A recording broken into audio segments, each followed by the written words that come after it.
अग्ने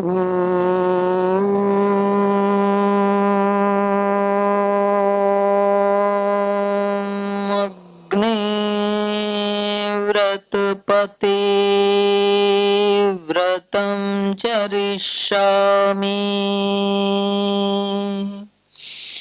तच्छकेयं तन्मे राध्यताम्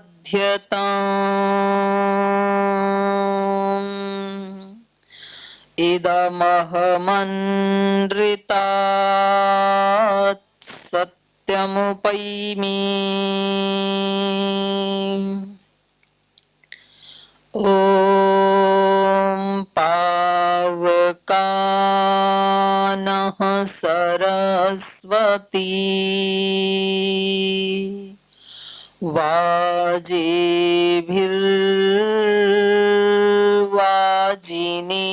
वाजेभिर्वाजिनीवती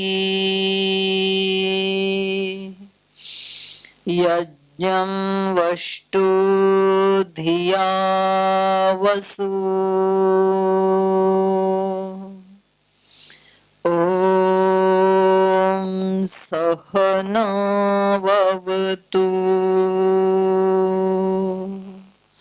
सहनौ भुनक्तु सह वीर्यं करवावहै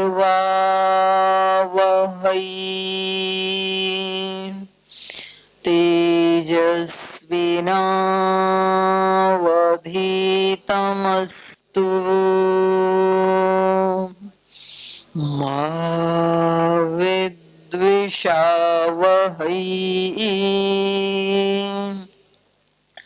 ॐ असतो मा सद्गमय तमसो मा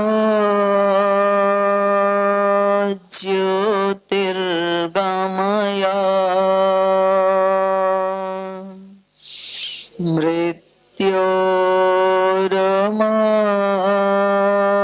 मृत्योरमामृतं गमय ॐ शान्ति शान्ति शान्तिः वह शक्ति हमें दो दयानिधि कर्तव्य मार्ग पर डट जाएं। वह शक्ति हमें दो दयानिधि कर्तव्य मार्ग पर डट जाएं। पर सेवा पर उपकार में हम निज जीवन सफल बना जाएं। पर सेवा पर उपकार में हम निज जीवन सफल बन निज आन बान मर्यादा का निज आन बान मर्यादा का प्रभु ध्यान रहे स्वाभिमान रहे हमें ध्यान रहे स्वाभिमान रहे।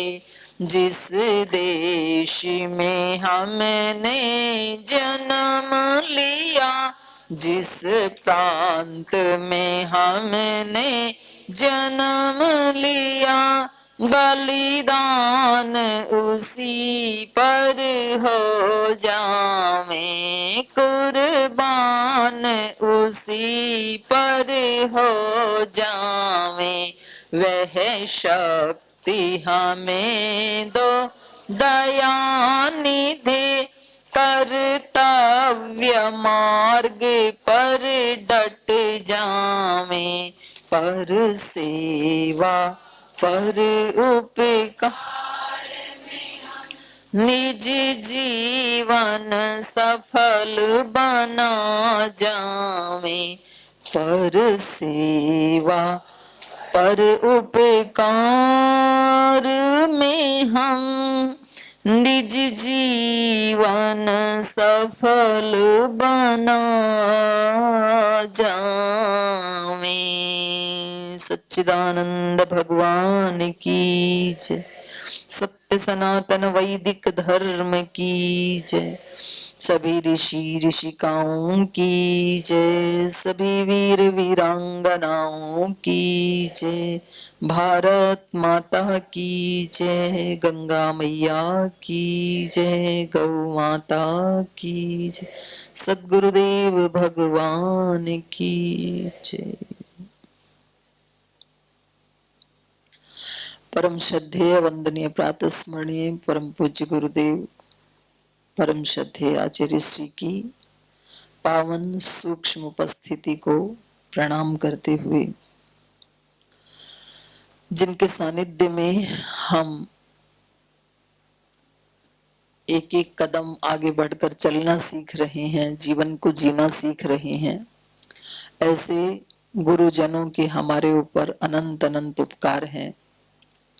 और हमारे विभिन्न प्रांतों से आई हुई, देश के कोने कोने से आई हुई हमारी सभी राज्य प्रभारी बहनें, राज्य कार्यकारिणी की सदस्य बहनें जो नियमित योग कक्षा लगाती हैं और पहली बार पतंजलि योग पीठ में आई हैं, ऐसी गुरुनिष्ठ, सेवानिष्ठ, योगनिष्ठ, राष्ट्रनिष्ठ आप सभी भगवती स्वरूपा बहनों को भी बहुत बहुत प्रणाम। आज दूसरे दिन का ये प्रथम सत्र है। कल आपने दिन भर खूब ज्ञान अर्जन किया और कल शाम को हमारी चर्चा हो रही थी कि हम कोई भी सेवा करने से पहले या अपने घर का कार्य करने से पहले सबसे पहले अपने माइंड को सेट करें, एक डिवाइन फ्रीक्वेंसी के ऊपर सेट करें, तो हमारे सारे कार्य पूजा बन जाते हैं, सेवा बन जाते हैं। और यदि हमारा माइंड सेट ठीक नहीं है, हमारे माइंड की फ्रीक्वेंसी किसी नेगेटिव मोड के ऊपर सेट हो गई तो सब कुछ करके भी हम सब गंवा देते हैं, फिर कुछ भी हमारे हाथ में आता नहीं है। तो उल्टा हम पाप के भागी होकर के फिर दुख भोगने पड़ते हैं हमें। तो कोई भी कार्य, चाहे आप घर का कार्य करते हैं या आप समाज का, राष्ट्र का कोई भी कार्य करते हैं, अभी भी जैसे हमने ये सत्र प्रारंभ किया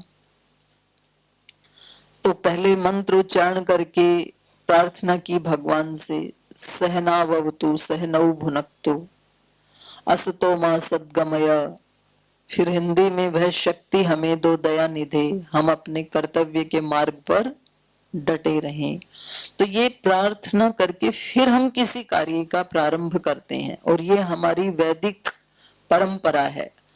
हर प्रांत में किसी न किसी रूप में उसको याद किया जाता है, पहले एक सुप्रीम सत्ता को याद करके फिर कोई काम किया जाता है। जैसे उत्तर भारत में कहेंगे भाई भगवान का नाम लो, कोई काम नया प्रारंभ करना है, मकान बनाना है, किसी यात्रा पे, जैसे आप अपने घर से चले तो जिस समय आप रेलवे स्टेशन के ऊपर आए या एयरपोर्ट पे आए या बस स्टैंड पे आए तो सबसे पहले किसको याद किया?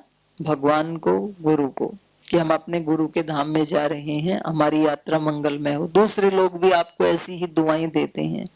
तो इनके पीछे एक विज्ञान है, ये केवल ऐसे नहीं है कोई परंपराएं बनी हैं जी। एक एक शब्द की, एक एक मंत्र की बहुत अनंत महिमा है। जैसे उदाहरण के तौर पर हमने अभी एक मंत्र बोला और हमेशा ही गुरु शिष्य परंपरा से जब पढ़ने पढ़ाने का कार्य होता है, जैसे हम गुरुकुल में भी जब अपनी कक्षा प्रारंभ करते हैं तो ये मंत्र बोला जाता है, सहनावतु। आप भी जब योग कक्षा में जाते हैं तो ये मंत्र बोलते हैं। सहनावतु का अर्थ है भगवान, सह मतलब साथ, नौ को आव आदेश होकर के नौ आव ऐसे है, वो सहनाव को सह नौ, नौ माने हम दोनों, गुरु और शिष्य, अवतु अवरक्षणे, हम दोनों की साथ साथ रक्षा करो। अवतु माने रक्षा कीजिए। नौ मतलब हम दोनों, गुरु और शिष्य की, क्योंकि जब आप योग कक्षा में जाते हैं तो आप गुरु की भूमिका में होते हैं और जिनको आप सिखा रहे हैं वो शिष्य की भूमिका में होते हैं। जब हम अपने गुरुदेव के सामने बैठे होते हैं तो गुरुदेव तो गुरु की भूमिका में है, हम शिष्य की भूमिका में होते हैं। तो जो किसी व्यास पीठ पे बैठ करके दूसरे को कुछ बताता है तो वो उस गुरु परंपरा का निर्वहन करता है। तो फिर ये प्रार्थना की जाती है कि हम दोनों की रक्षा करना। सहनावतु सहनौ भुनक्तु भुज पालन अभ्यवहारयो, हम दोनों का साथ साथ पालन करना, रक्षा करना, पालन पोषण करना।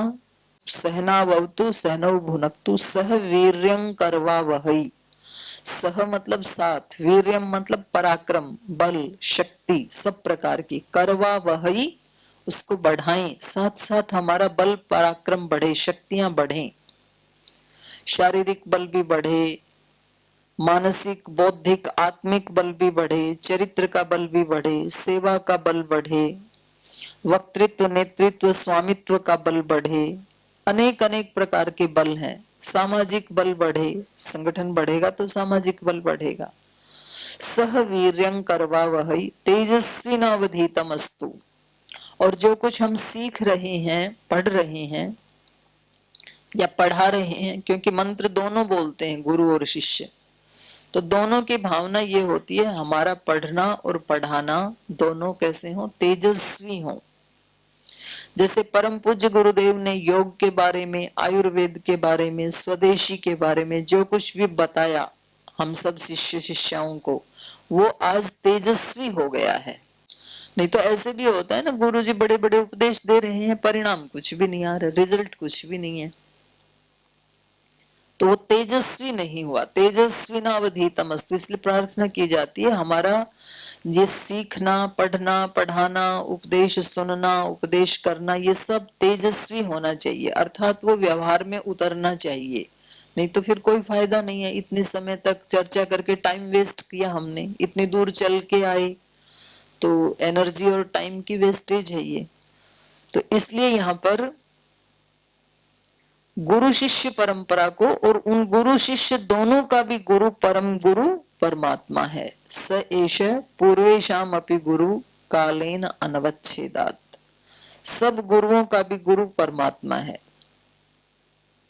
क्योंकि सृष्टि के आदि में तो सारा ज्ञान परमात्मा से ही आता है। वो वेद के रूप में आता है, ऋषियों के रूप में आता है, योगियों के रूप में, जैसे भी आता है, लेकिन है तो ईश्वर का ही वो सारा। तो आज हम इसी के ऊपर चर्चा करेंगे, क्योंकि हम किसी गुरु की शरणागति में बैठे हुए हैं और सेवा का हमने संकल्प लिया हुआ है, तभी तो यहाँ ट्रेनिंग ले रहे हैं हम। तो इन दोनों तत्वों के बारे में थोड़ी सी हमारी जानकारी होनी चाहिए। गुरु तत्व क्या है, सेवा तत्व क्या है, क्यों कर रहे हैं हम, क्यों किसी गुरु की शरण में आए हैं हम, तो इसमें थोड़ी हम चर्चा करेंगे। गुरु शब्द का पहले अर्थ हमें जानना चाहिए, गुरु किसे कहते हैं। गिरत्यज्ञानम गृणात्युपदिशति धर्मम इति गुरु। गुरु और शिष्य, मैं वैसे एक बात पूछ रही हूं आपसे, पहले गुरु का जन्म होता है कि शिष्य का होता है? गुरु का। पहले गुरु का अस्तित्व है या शिष्य का? गुरु का है? शिष्य गुरु से पहले? शिष्य कैसे बना, गुरु ही नहीं था तो? चलो, कुछ कह रहे हैं शिष्य का, उनसे भी पूछेंगे। पहले माँ का जन्म होता है कि बच्चे का? पहले माँ का अस्तित्व है या बच्चे का? पहले गुरु का अस्तित्व है या शिष्य का? रॉन्ग आंसर, सबका रॉन्ग आंसर है। बच्चे का और माँ का साथ साथ अस्तित्व विकसित होता है। पहले जब तक बच्चा गर्भ में नहीं आया, उससे पहले वो एक सामान्य महिला है। जैसे ही बच्चा गर्भ में आया तो माँ बनना शुरू हो गया, उसको वो कहने लग जाती है अब मैं 9 महीने के बाद माँ बनने वाली हूँ। फिर 1 महीना बीता तो 8 महीने के बाद, 7 महीने के बाद, 6 महीने के बाद, तो मतलब माँ बनना शुरू हो गया, पर प्रक्रिया में आ गया। जैसे ही बच्चा गर्भ में आया और जैसे ही बच्चे का जन्म हो गया तो माँ बन गई और बच्चा पुत्र बन गया या पुत्री बन गई। तो माँ का और बच्चे का जन्म साथ साथ होता है। जैसे ही बच्चे का जन्म हुआ उसी समय माँ का भी जन्म होता है। इसलिए यहाँ पर प्रार्थना की गई है सहनावतु, क्योंकि गुरु और शिष्य का साथ साथ जन्म होता है। शिष्य कैसे बनते हैं? आपने वहां पर एक ट्रेनिंग ली, योग प्रशिक्षण शिविर आपने अटेंड किया, फिर वहां से आपको एक सर्टिफिकेट दी, फिर यहाँ आप आ गए, फिर यहाँ आप 4-5 दिन रहे, सभी सत्र आपने अटेंड किए, फिर यहाँ से भी आपको एक सर्टिफिकेट दे दिया, तो इसके बाद शिष्य बन जाते हैं। अच्छा, गुरु बन जाते हैं? अरे बाप रे, पहले शिष्य की चर्चा करें। शिष्य बनना कहाँ से शुरू हुआ? आपने वहां ट्रेनिंग ली, फिर यहाँ भी आके ट्रेनिंग ली, 2-2 सर्टिफिकेट हैं आपके पास, तो शिष्य बन गए? नहीं बने? बन गए हैं? नहीं बने? 2-2 सर्टिफिकेट ले ली फिर भी नहीं बने? जब तक वो बहन कह रही है, जब तक हम क्लास नहीं लेंगे और हमारी क्लास में जब तक 300-400 लोग नहीं आएंगे तो तब तक हम गुरु शिष्य नहीं बनेंगे। चलो अच्छी बात है, ये भावना रखना भी। पर मैं आपका ध्यान जिधर दिलाना चाहती हूँ वो ये है कि सर्टिफिकेट से या केवल प्रवचन सुनने से कभी कोई शिष्य नहीं बनता है। माँ और बच्चे की कितनी भी कोई पुस्तक पढ़े कोई महिला या कहानियां सुने तो उससे वो माँ थोड़ी बन जाती है। माँ कब बनना शुरू होता है? जब बच्चा गर्भ में आ गया। रियली ऐसी कोई कल्पना करे मैं तो आज से माँ बनना शुरू हो गई, बच्चा गर्भ में आया नहीं, तब तो नहीं बनती है ना। तो वो जब वो घटना घटित होगी उस समय से माँ बनना शुरू होता है, और जब सच में कोई पुत्र या पुत्री माँ की कोख से जन्म लेता है तब फिजिकली वो माँ बनती है। ऐसे ही कुछ गुण हैं शिष्य बनने के। जैसे जैसे हमारे अंदर विवेक, वैराग्य, धैर्य, शांति, समर्पण, श्रद्धा ये विकसित होने लगते हैं तो शिष्य बनना शुरू हो गए हम। और जब ये अपनी पराकाष्ठा को प्राप्त हो जाते हैं उस समय शिष्य का जन्म होता है, और शिष्य के साथ साथ ही गुरु का जन्म होता है। नहीं तो कितने भी महान गुरु क्यों ना हो, यदि सामने वाले में शिष्यत्व नहीं है तो कितना भी महान गुरु भी उस व्यक्ति का उद्धार कर नहीं सकता है।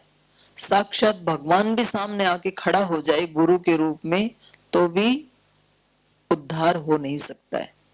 तो शिष्यत्व जैसे जैसे विकसित होगा हमारा, ये तो प्रारंभ हुआ है। फिर जो कुछ हम यहाँ सुन रहे हैं, सीख रहे हैं, उसको हम सच्ची श्रद्धा से आत्मसात करने के लिए जब प्रयास करना शुरू कर देते हैं और थोड़ा थोड़ा प्रयास हमारे अंदर फलीभूत होने लगता है तो उस समय शिष्यत्व का जन्म एक प्रक्रिया शुरू हो जाती है।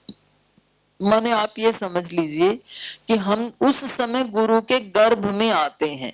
जैसे कोई बच्चा माँ के गर्भ में आता है, जब हमारे अंदर ये गुण विकसित होने लगते हैं तो हम ये समझते हैं कि हम गुरु के गर्भ में आ गए। आचार्य उपनय मानो ब्रह्मचारिणम कृणुते गर्भमंत तम रात्रि तिस्र गर्भे बिभर्ति तम जातम द्रष्टुम अभिसंयन्ति देवा। आचार्य किसी शिष्य को 3 रात अपने गर्भ में रखता है और वो 3 रात्रि शास्त्रों में बताइए 12-12 वर्ष की। उपनिषदों में ऐसी कथा आती है कि कोई शिष्य अपने गुरु के पास गए तो वो 12 वर्ष एक विद्या पढ़ते रहे, फिर अगले 12 वर्ष दूसरी विद्या, फिर अगले 12 वर्ष तीसरी विद्या, तो इसको 3 रात्रि कही। वो त्रय विद्या का ज्ञान लेकर के 36 साल के बाद जब अपने घर आए तो उसको देखने के लिए पूरा इलाका आया। ये है शिष्य का जन्म।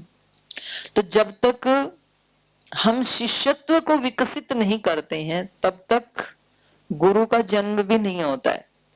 तो गुरु और शिष्य दोनों साथ साथ ही अपने व्यक्तित्व और अस्तित्व को आगे बढ़ाते हैं। इसलिए यहां मंत्र में प्रार्थना की गई है भगवान से, सह वीर्यं करवा वही, हम दोनों का बल पराक्रम तेज साथ साथ बढ़े।